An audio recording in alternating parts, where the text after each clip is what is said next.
This is episode 20 of Cinescope, and Vermont should be beautiful this time of year, all that snow.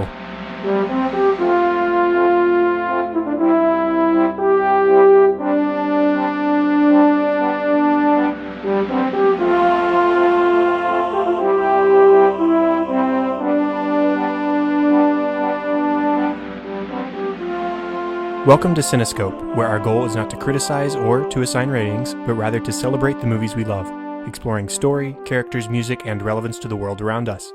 I'm your host, Chad Hopkins, and joining me today is Joshua Torrey to talk about one of our favorite Christmas films, White Christmas. Joshua, how are you doing? I'm doing very good, Chad. Thanks for having me. I'm glad to have you on. How about you tell us a little bit about who you are and what you do and all that kind of good stuff? I am a computer engineer in Austin, Texas for advanced micro devices. So I stare at computer screens all day for a living. And then in my free time, I blog at the Torrey Gazette on theology, normally Christian theology, music, and when I feel really innovative sometimes about art and how it relates to Christians and the world around us. I think we met on Twitter via mutual friend TJ, is that correct? Yes, I know TJ from some other friends actually even, so it's like 3 circles removed. Right, Tangled Web, yada yada, something like that. That is social media for you. Yes. Definitely. So we've been talking on Twitter for a little while, and we see each other's views on films and whatnot, and so I saw that just earlier this week or last week you were watching White Christmas, and I decided, hey, how about you join me to talk about this movie? And you so graciously accepted, so here we are. Yes, I'm very excited. Me too. And with that, we'll just go ahead and jump right in. So we are talking about White Christmas this week. This movie was released on October 14th of 1954 and was directed by Michael Curtiz, who I discovered was a lot more prolific a director than I expected. He directed the original The Adventures of Robin Hood with Errol Flynn. He directed Casablanca, Angels with Dirty Faces, Yankee Doodle Dandy, and This is the Army. The script was written by Norman Krasna, Norman Panama, and Melvin Frank. And the music, of course, is by Irving Berlin, who is most known for his classic songs, such as Alexander's Ragtime Band, White Christmas, of course, Happy Holiday, There's No Business Like Show Business, God Bless America, I've Got My Love to Keep Me Warm, and Puttin' on the Ritz. And that's in no particular order, but it's just a small sample of the immense catalog he has left us with over the years. This movie stars Bing Crosby, Rosemary Clooney, Danny Kaye, Vera-Ellen, Dean Jagger, Mary Wicks, Johnny Grant, and there's a brief appearance by George Chakiris, who he's only a dancer in this film, but he went on to become an Academy Award winner, and he played Bernardo in the West Side Story film adaptation. So just a small sneak peek of somebody who would be bigger eventually. So Joshua, what was your first experience with this movie? So I'm pretty sure that I grew up watching this movie with my uncle. My uncle was a huge movie buff and had a tendency to watch old movies with us when we were at his house. And so I realized that I was very familiar with the music from White Christmas from an early age. But the first time I watched it, understanding that there was a story involved and it wasn't just about dancing, was just last week with my children. And it was like revisiting an old friend. I was able to hum the songs and sing a couple of them almost note for note and word for word, which was kind of scary for my children because they don't normally hear me sing to movies. Right. That's actually pretty similar to my experience. You know, this was a movie that was around a lot when I was a kid. My family would watch it around this time of year all the time, and I never really was interested. I remembered the ending scene particularly when they sang White Christmas the second time as a group, and the back wall opens up and you see the snow, and so that's probably what I was most familiar with as far as this film goes. And I first watched it seriously, sat down with my family and watched it just a few years ago. I don't remember when specifically, but it wasn't too long ago. And I've loved it ever since. It has become a staple Christmas film for me where I have to watch it at least once every year or my Christmas season sort of just doesn't feel complete. Yes, my experience with Christmas movies is not a family tradition. And so this year we decided to attempt to start that We watched it, kids loved it, and we immediately turned around and bought it. They've actually asked to watch it again already. So that tells you everything you need to know about the future this movie has in our family. Definitely. And that sort of attests to its timelessness too, that your kids are so willing to watch this film that is now, 60 plus years old. It's just a good classic, sweet film. It's one of my favorite Christmas movies now. And in fact, it's actually a tradition for my grandmother to watch this film on loop whenever she wraps presents for Christmas every year. So she'll park herself in front of the TV and a table and all of her wrapping stuff. And as she wraps presents, she always has White Christmas playing, and she'll watch it many, many times a year as she's getting that process done. And so it's cool that she still enjoys this film so much. I still enjoy this film so much. You enjoy this film, and it just really attests to how timeless a film like this is. I agree. Moving on to sort of story stuff, it's totally non-complex. There aren't weird side plots. There's no weird side characters. It's pretty straightforward as far as the actual plot goes.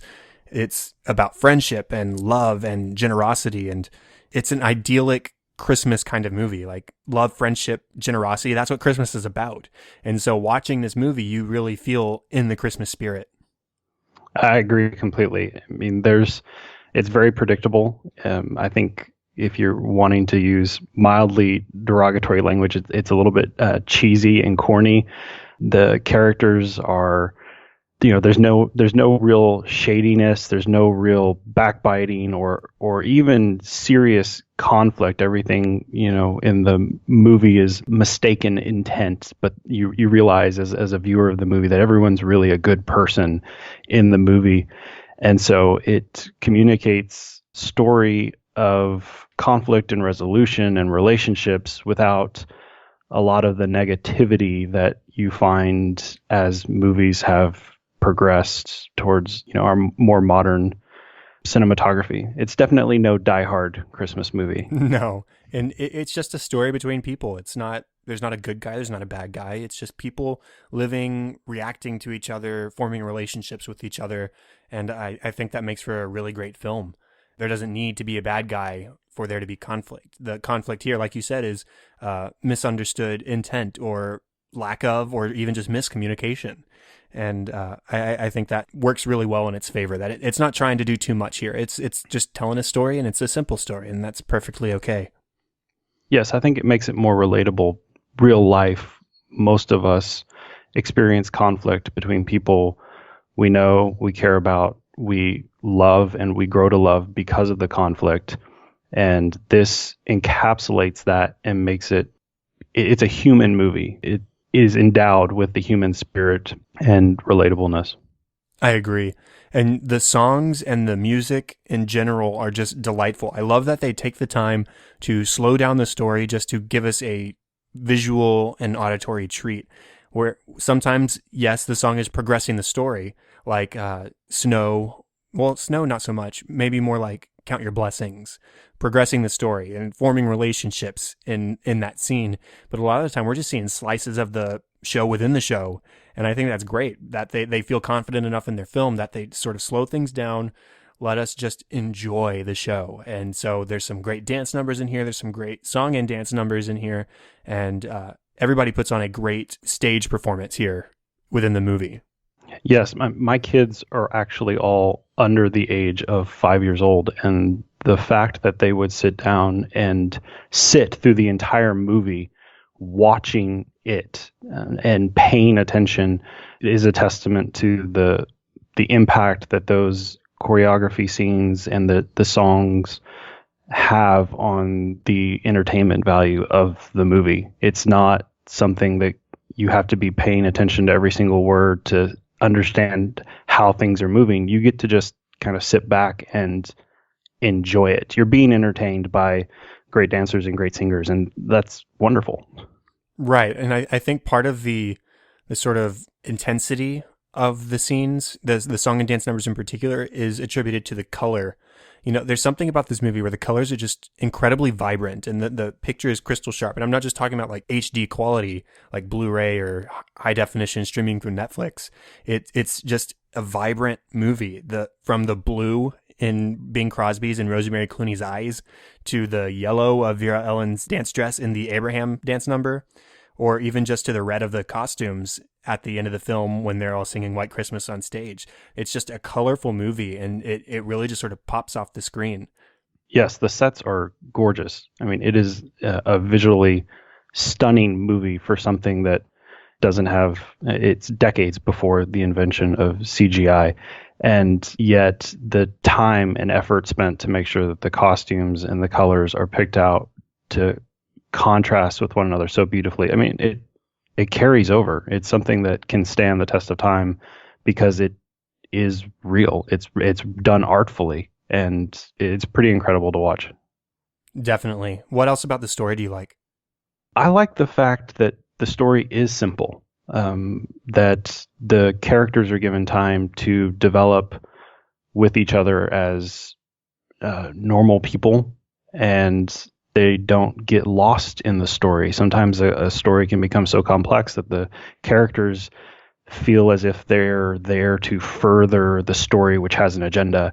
And this is almost the opposite, where the story is almost dumbed down for us so that we can enjoy these characters interacting in situations and in ways that makes them the stars, not the conclusion.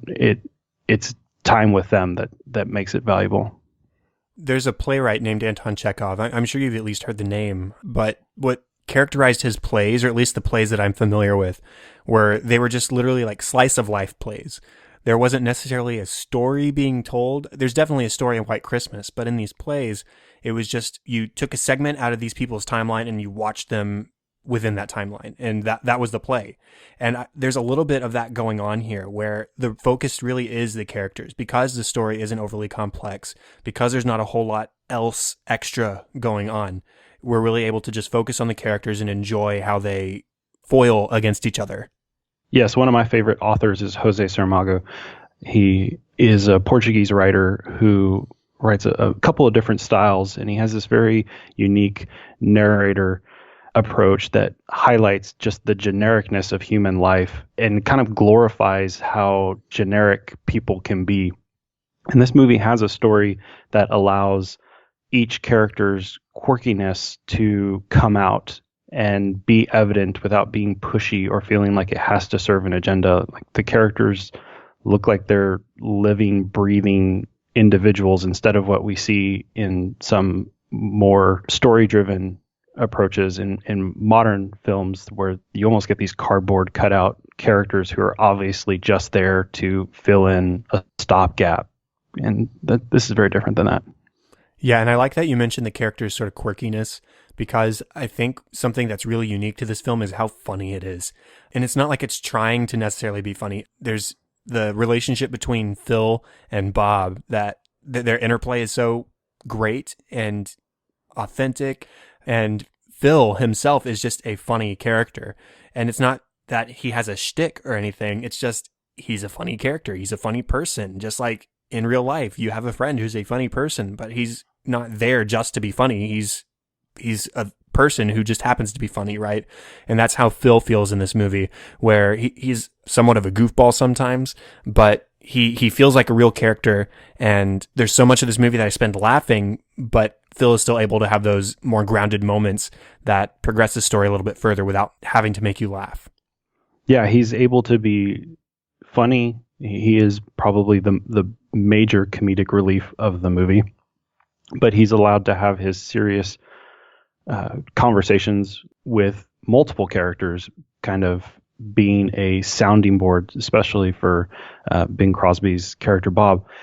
And you can relate to the characters and identify people in your life close to you who are similar, because they are given well-rounded options to be funny individuals with certain characters and serious with others, and then romantic with other characters. And every character, partially because it's limited, there aren't a whole lot of major characters that you're focusing on. They're each given an opportunity to engage all the other characters in a diverse way, which is good, especially for these actors, because they clearly have chemistry with one another. Bob and Phil, and then particularly Bob and Betty, is it you feel the relationships as if they were real, and I think part of that is that you project a little bit of your own relationships into those relationships, and they become more convincing. Yeah, let's go ahead and move on to talking about characters specifically with that. So what do you have to say about Bing Crosby's character, Bob? Well, I'm a big Bing Crosby fan, not just because he's good looking, but because he's got a great voice. And I think Bob is a perfect balance between cynical, funny, and romantic. I mean, it's just perfect trifecta of this classic male movie character who isn't forced into even the white knight role that he plays in this movie. He doesn't really feel like he's just typecasted and driven there. He's allowed to branch out, and I think he's my favorite character, partially because I relate to him on the cynic side. So that's what I have on that. Yeah, Bob has, or Crosby specifically, has this innate sort of likability, from his smile to his these piercingly blue eyes. I mentioned the color earlier, and the color really makes his eyes pop out even more than they would normally. He has such blue eyes, and they really sort of glare at you through the screen. And I mean, he's just got a great voice. I've always loved Bing Crosby. I love his Christmas music. I love his non-Christmas music. He's just good. And he proves that he can act here too. I think he's a great, relatable character. Like you said, he's probably my favorite. And he's stern, and he's also sometimes overly blunt. Like the whole "everybody's got an angle" line, right? I mean, he's just telling it how it is. That's how it is, and that's how he sees it, and so that's what he's going to say about it. And aside from that, though, he's always warm-hearted, and he's just a genuinely good guy.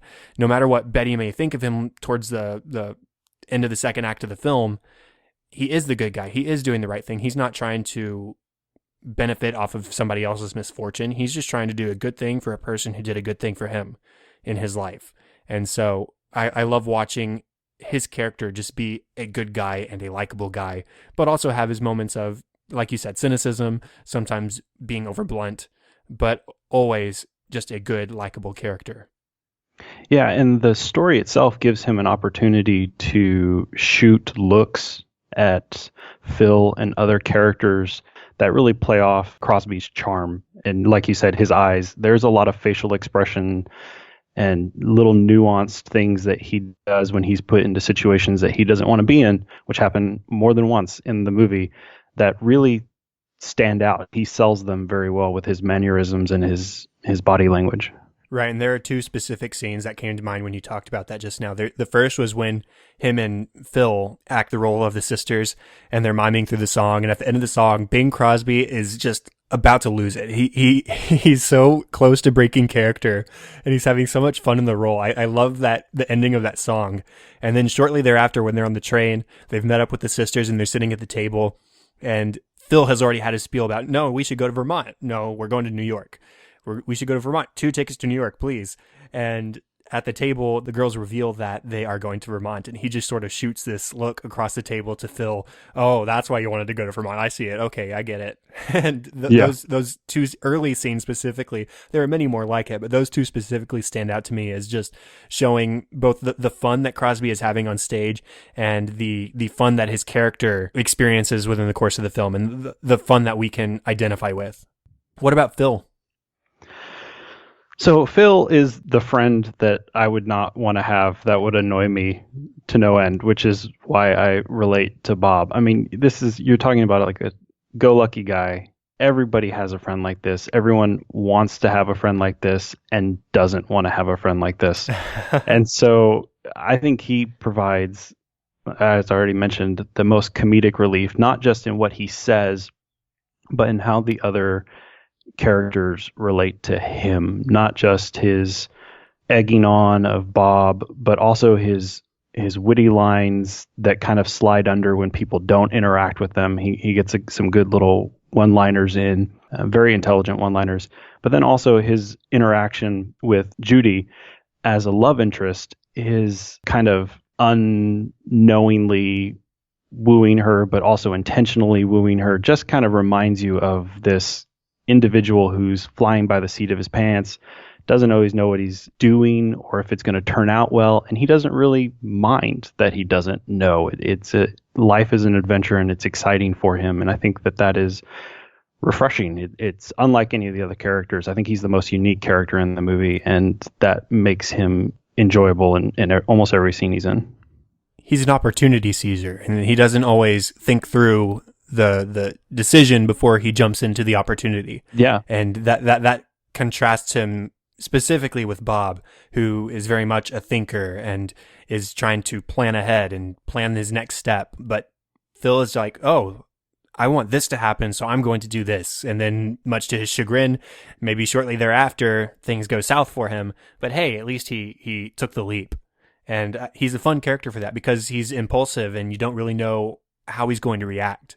Yes, and without him, you wouldn't have that entire drag sequence, which is one of the highlights of the movie. So, yeah, I love his goofiness, and I love how he sort of gets all choked up whenever he gets nervous or anxious in a scene.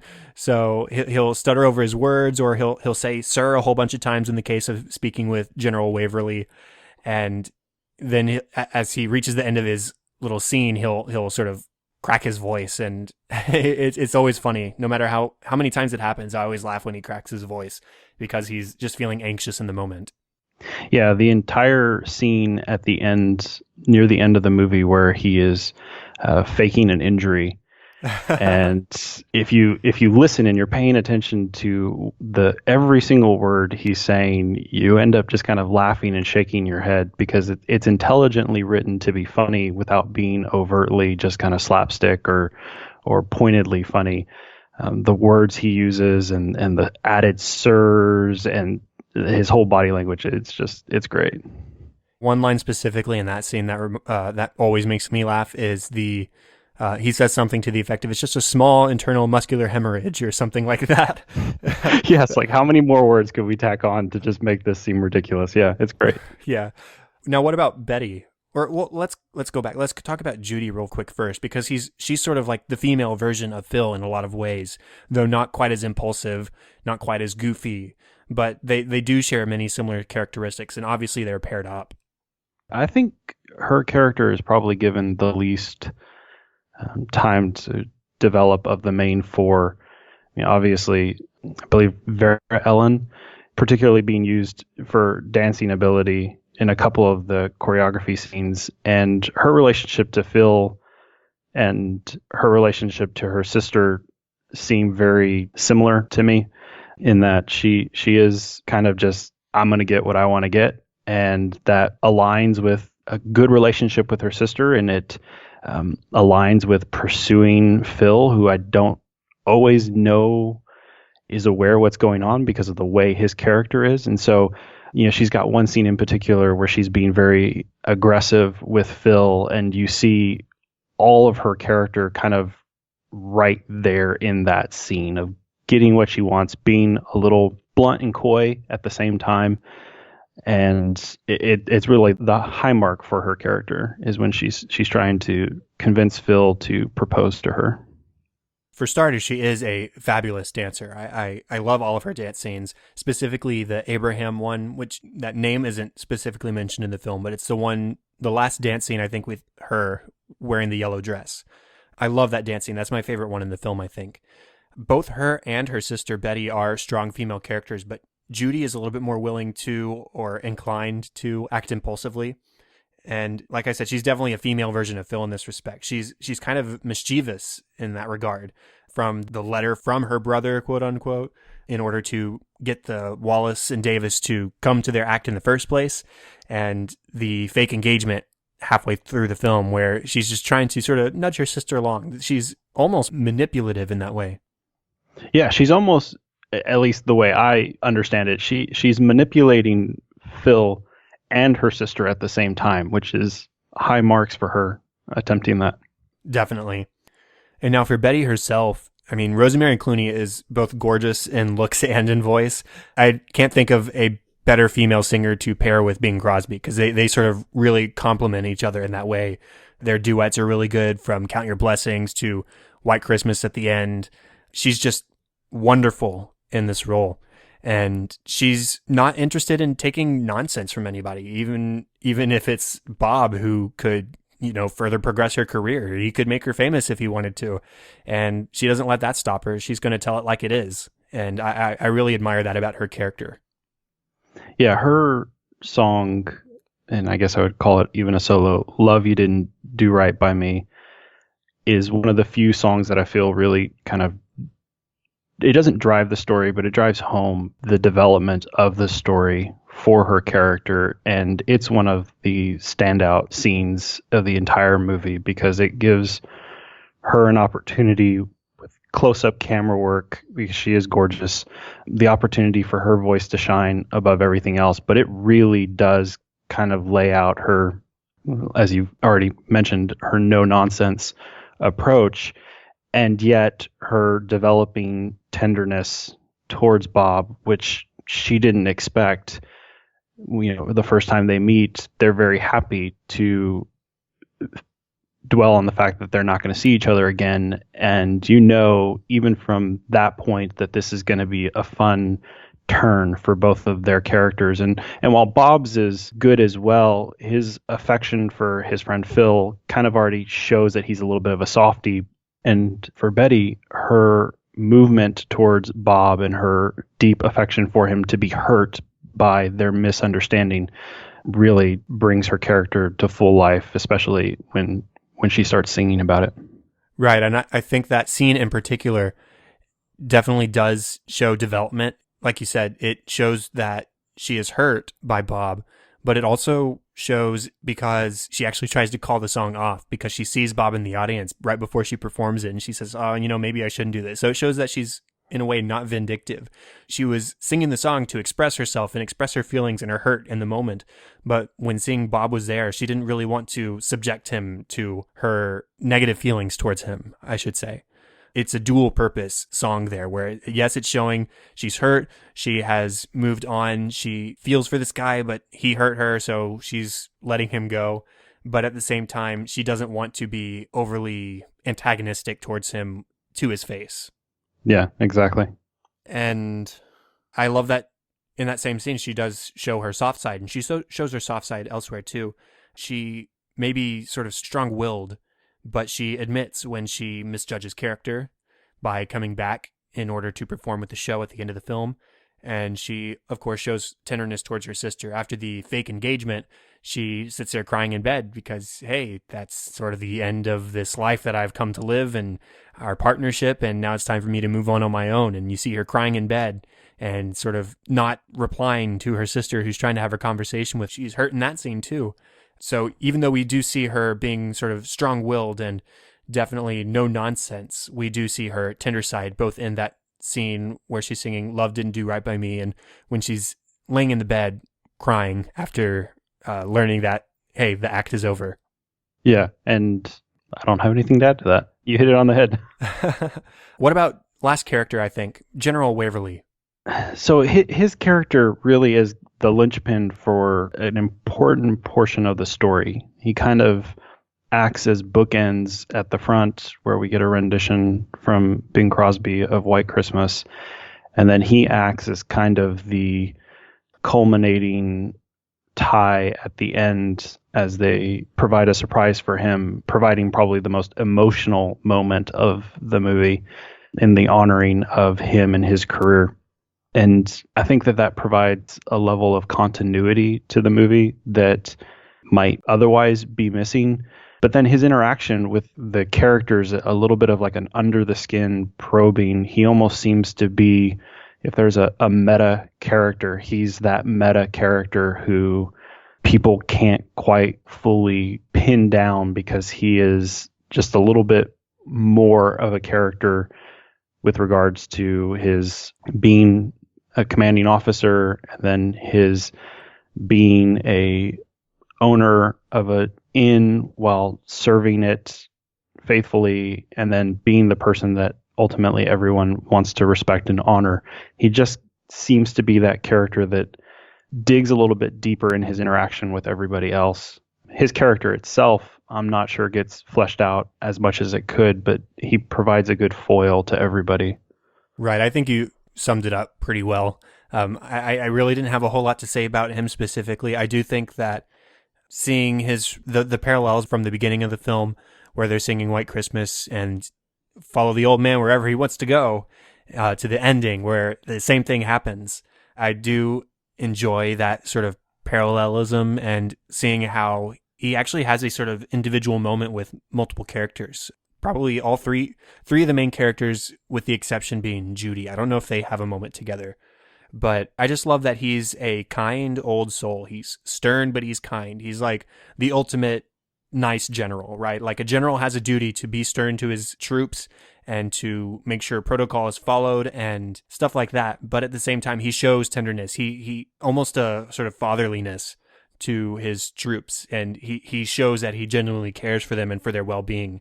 And so when you see him later in the film after the start, you see him tending to the hotel and carrying firewood and on KP duty.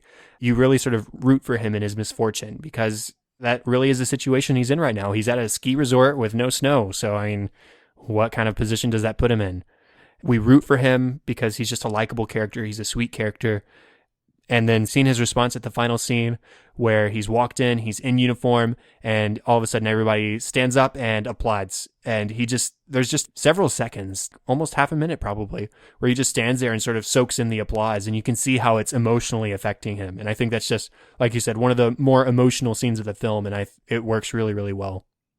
Yes, it does. And I don't think it would work as well if he was just introduced as a character midway who was struggling, tying him to Bob and Phil in the opening, and seeing the care that he provides to his troops and his troops have for him establishes that very early on in a scene that could very easily have been rushed through or tossed aside. It's foundational to him having that final moment. I agree. And that sort of transitions well into the music of the film, because the first thing I want to mention is the rendition of White Christmas at the very start of the film. I don't think there's ever been a more solemn or emotional rendition of White Christmas than Bing Crosby singing at the start of the film amidst gunfire and bombs and explosions. They're in an active war zone, and here he is standing on a stage singing White Christmas, and everybody's got their head sort of bowed, and they're sort of longingly staring out into the middle distance because, hey, they miss their family. And dreaming of a white Christmas is just, man, I miss my home. I miss my family. I miss a place where things were just a little bit nicer. And wow, that opening scene is just so powerful, accompanied by that song. Yeah, my kids, specifically our oldest, Kenzie, as that song was beginning, and they have a couple sweeping scenes of the troops, very solemn, very sober, and she just asked, "Mom, Dad, why are they so sad?" And part of that's because she's familiar with the song, and I don't think she's fully grasped the meaning of the words that are in the song. And so in answering that for her, you could just kind of see this wave of understanding finally on her face that it's not just a song that Southerners sing because we're never going to have a white Christmas, but in this context, it was especially meaningful about not seeing family, maybe never seeing family again, never having a Christmas at home again, and White Christmas encapsulating all of that wonderfulness of the Christmas experience. And that sets the tone for the entire movie. Even though the movie lightens up a little bit, it really gives an indication of where it's wanting to end up. Like you said, it's probably one of the best renditions of the song to at least experience once visually, so that every time you hear the song, even other people's renditions of the song, it can be recalled. Context is king. Yeah. And so placing Bing Crosby on the stage in the middle of an active war zone, and nobody sings a song better than Bing Crosby to begin with, but placing him specifically, minimal accompaniment. I mean, he's accompanied by a music box, and that's it. And there's one moment where Phil actually has to sort of wind up the music box again midway through the song. But I'd never thought of White Christmas, the song, specifically in that way before. I mean, like you mentioned, I'm from Texas. I don't see very many truly white Christmases.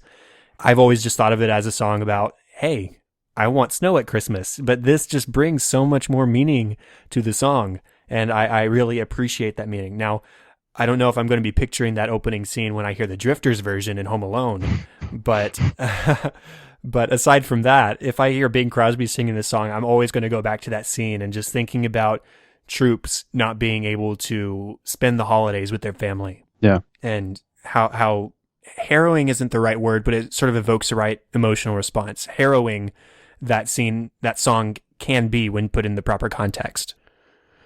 Now, overall, the song list is just fantastic. Irving Berlin is truly prolific in his songs, and in sort of preparing for this episode, writing down those few songs that I mentioned earlier, I didn't truly realize how prolific Irving Berlin was, but he really has written all kinds of music, all kinds of genres, and every single one of his songs are put to good use in this film.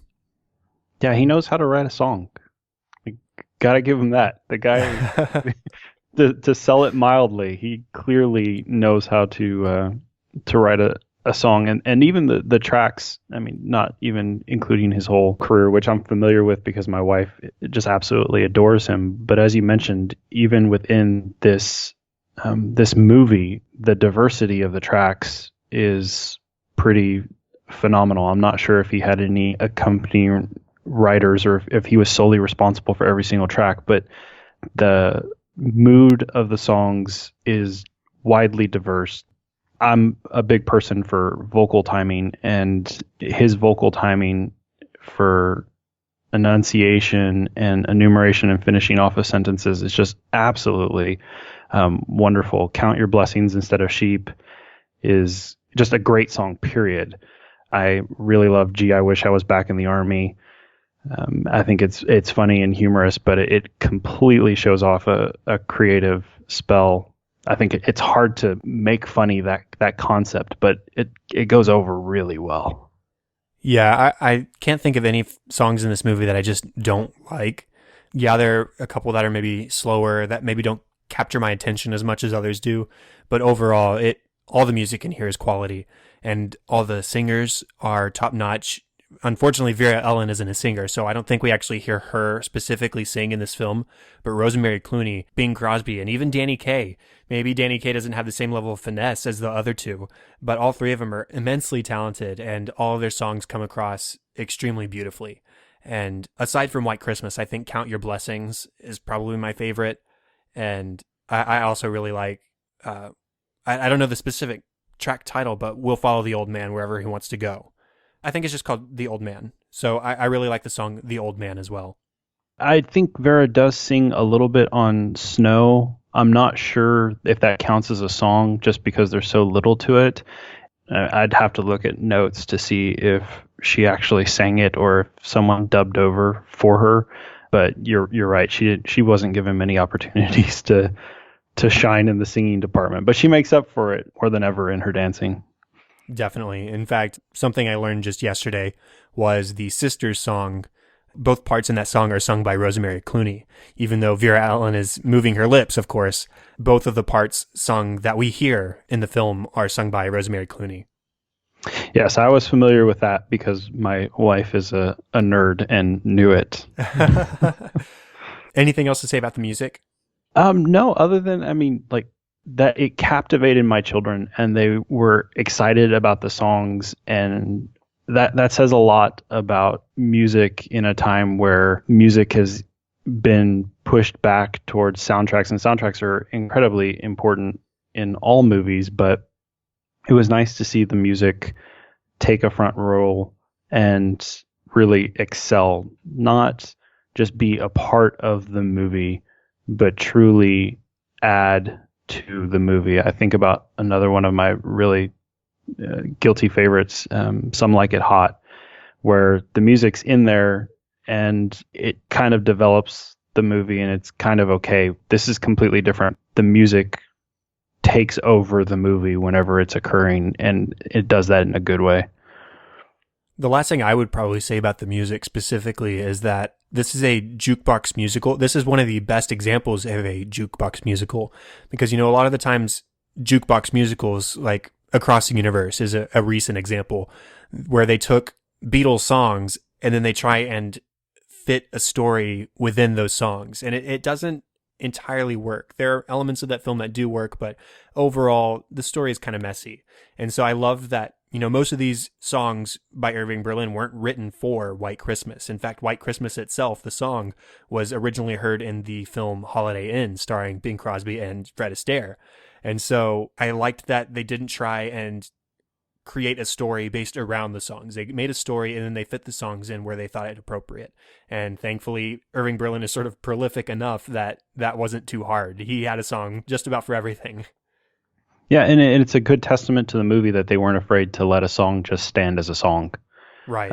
It didn't have to have some deep, meaningful tie-in or, like Across the Universe, some important montage going on at the same time. You were just allowed to sit and listen to the music. And I think that the movie's setup of entertainers being the main characters supported that just out of the gate.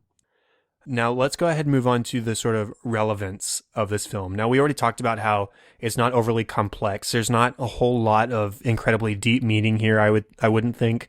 But there are some takeaways. So what might one of those takeaways be for you?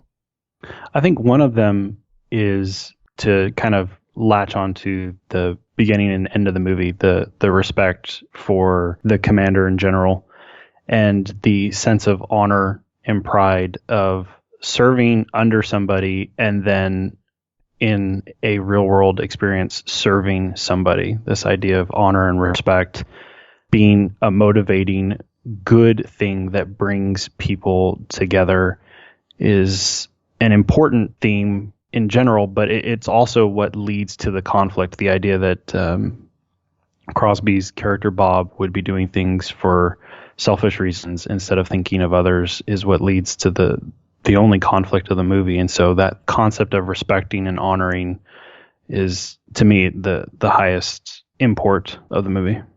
And I think going with that, it's important to realize that, yes, in this context, it's military respect for commanding generals or what have you. I don't think that the message has to be exclusively applied to the military, though. I think there's something to be said for respecting elders or respecting authority figures in general, whether it's military or not.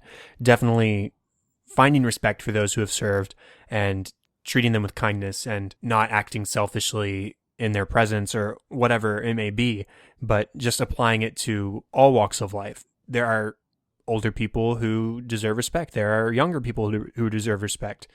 So just in general, treating each other with respect and with kindness and acting kindly without selfish motivations.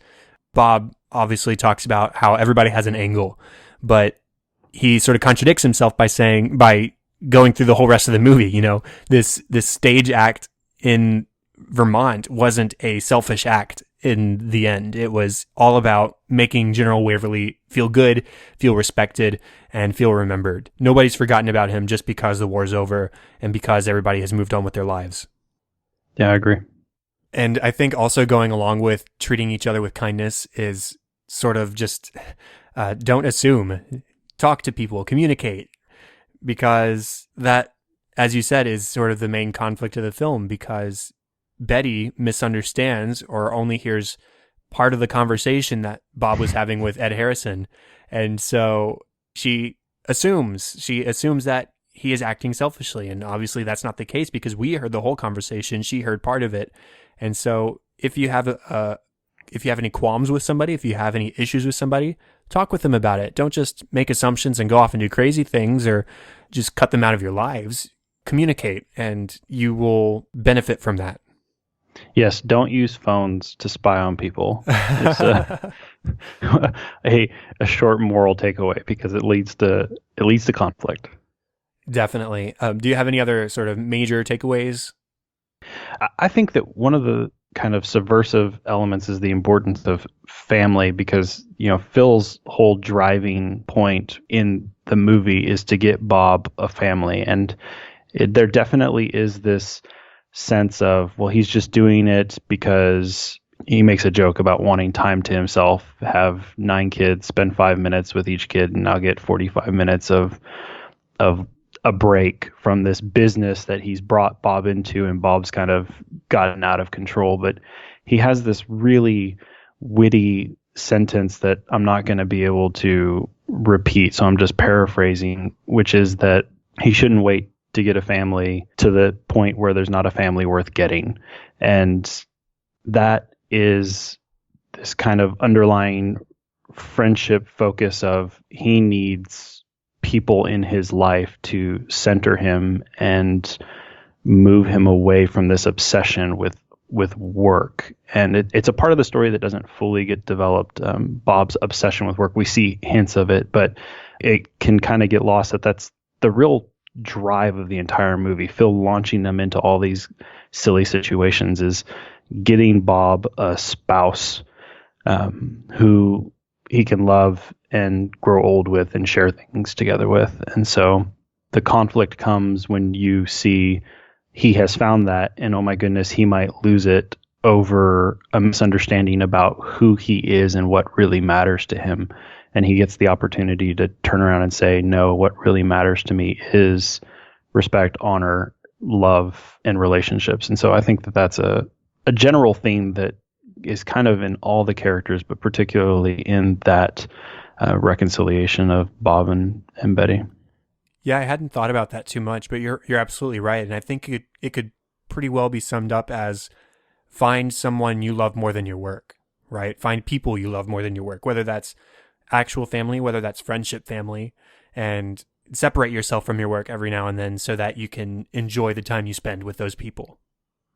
The only other sort of takeaway I had for the film, and it's not necessarily a message from the film, but just the film overall, sometimes you just need a simple movie like this. It's fun, it's innocent, and it's just in the spirit of the season. And, you know, honestly, I think I could watch this any other time of year besides Christmas, and I could enjoy it just as much. I don't know if I would, because I have this sort of strict no Christmas music until after Thanksgiving policy.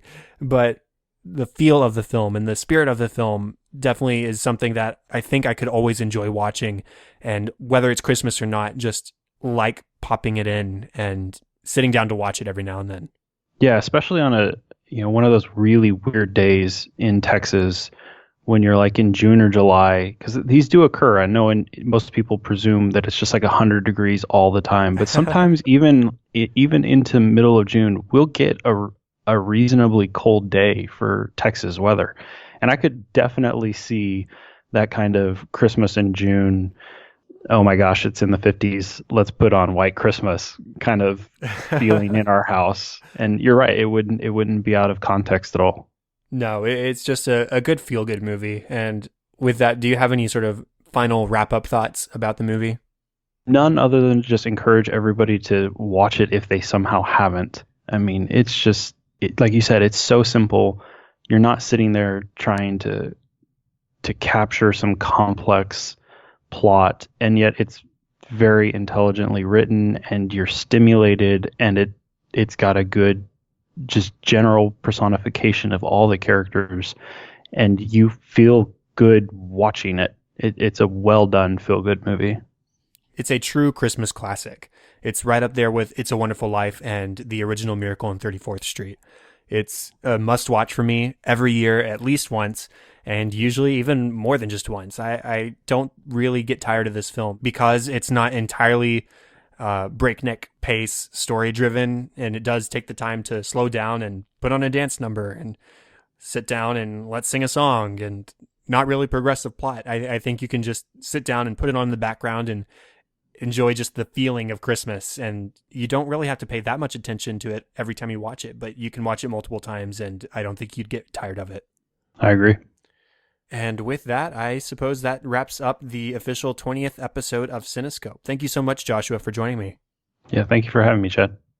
Contact for the show is on facebook.com/Cinescope Podcast and @CinescopePod on Twitter. Joshua, where can people find you online? You can find me on Facebook, the Torrey Gazette, or my personal account, Joshua Torrey.